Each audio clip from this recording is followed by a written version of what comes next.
Le péché, c'est une malédiction.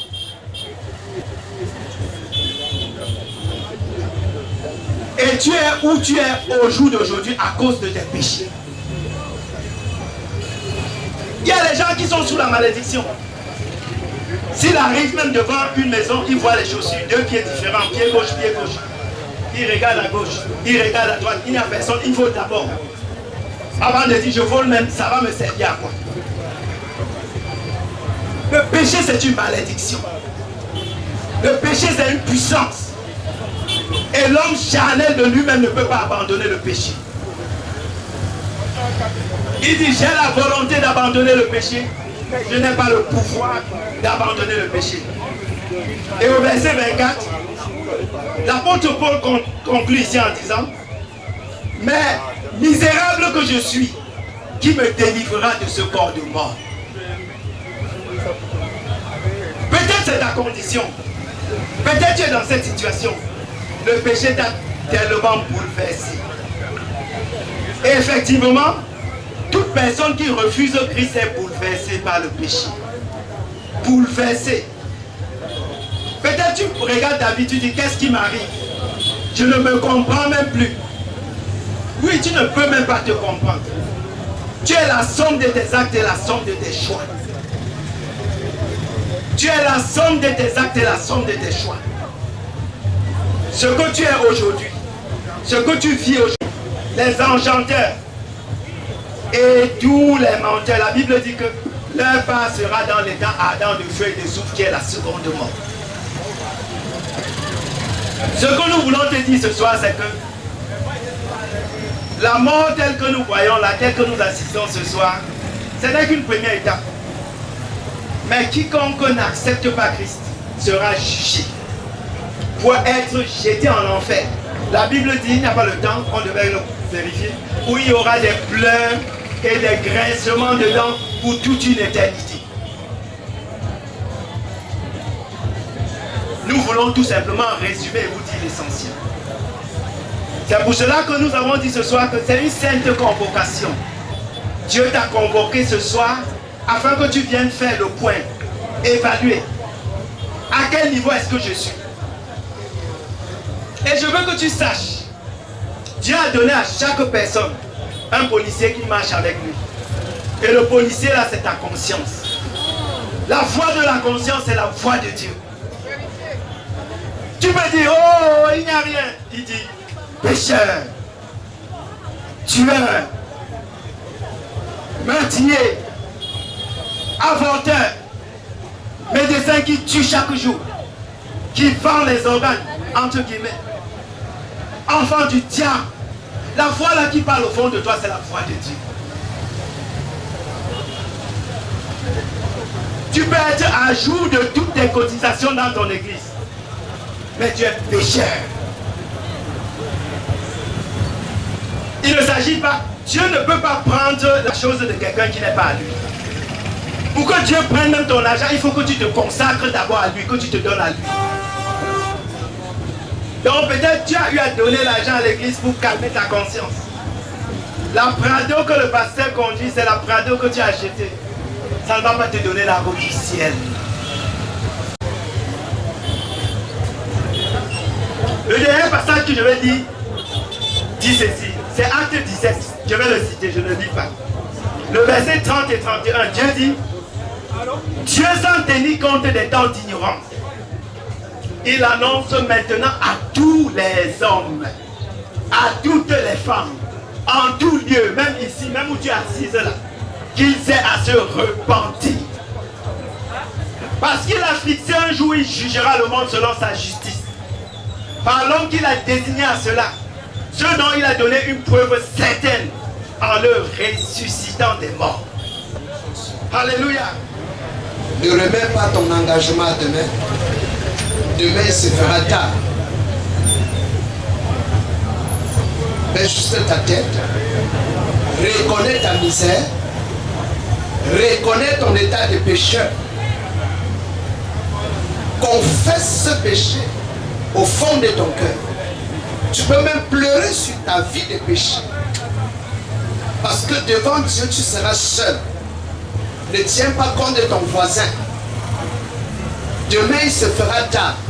Saisis cette occasion. Reconnais seulement que tu es pécheur. Confesse tes péchés dans ton cœur. Regrette d'avoir mené cette vie.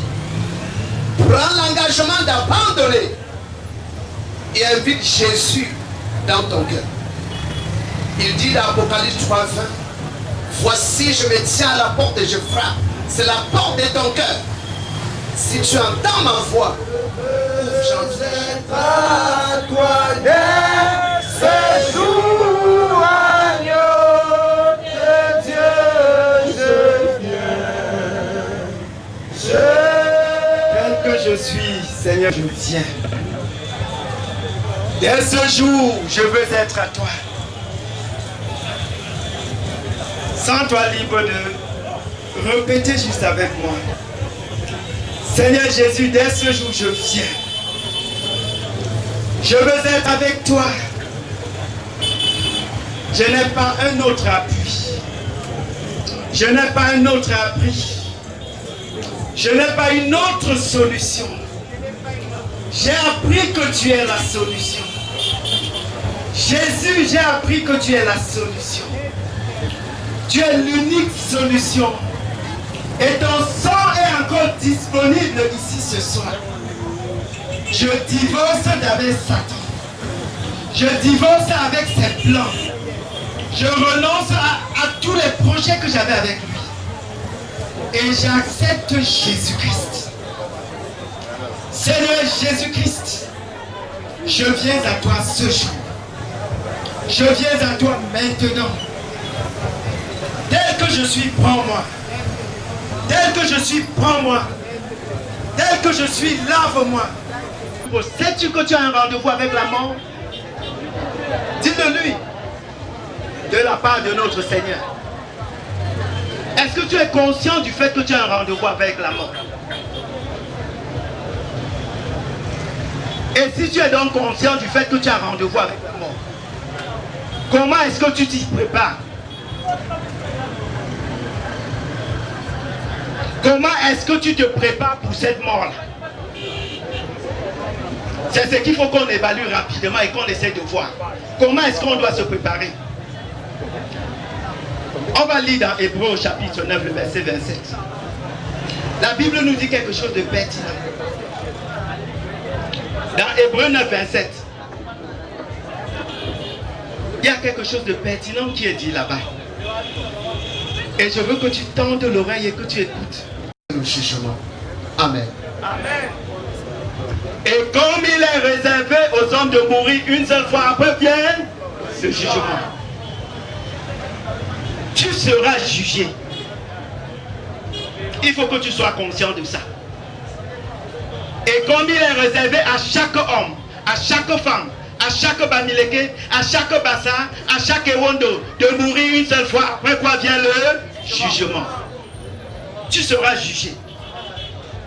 Mais la question fondamentale, de quoi est-ce que tu seras jugé? Dieu nous a créés, il nous a envoyés dans le monde, pour que nous vivons dans le monde. Il n'y a pas assez de temps, on devait voir ça. Dans Genèse, quand on voit le projet de Dieu à la création, il n'y avait pas le péché au programme. Cette lettre-là, c'est le péché qui est venu tout gâter. C'est faire ce que tu n'es pas supposé faire.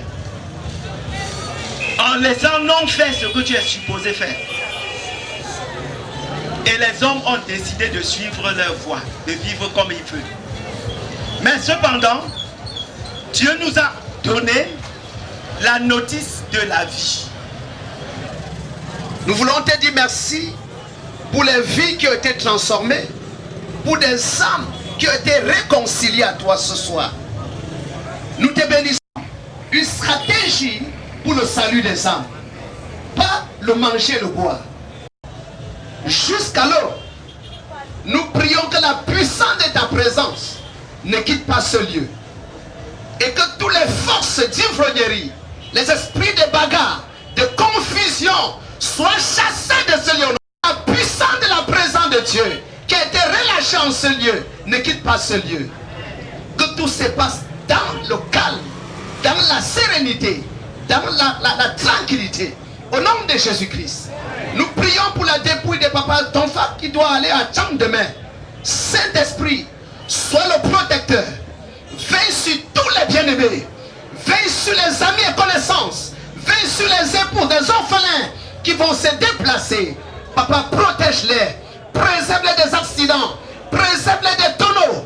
Préserve-les de toute opposition. Au nom de Jésus-Christ, j'ai pris notre Dieu, notre Père pour les orphelins. Tu as dit que tu es le mari des veufs, le père des orphelins. J'ai pris que tu protèges ces orphelins, que tu défends la cause de ces orphelins, que tu soutiens ces orphelins, que tu gardes ces veufs. Dans le nom de Jésus-Christ, j'ai pris, Seigneur, pour la répartition du patrimoine, que l'esprit de confusion soit chassé, que les esprits de sorciers soient chassés, que l'unité reste et demeure. Dans le nom de Jésus-Christ, nous cachons notre Dieu, l'enterrement, dans le sang de Jésus-Christ. Nous cachons le serviteur qui doit rendre ministère à Tchang, dans le sang de Jésus-Christ. Et nous croyons que le ciel sera encore davantage réjoui parce que les hommes continuent à être sauvés à Tchang pour ta gloire au nom de Jésus.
Ça va, je règle.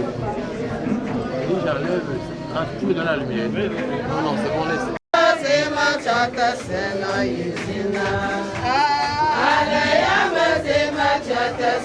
Allez,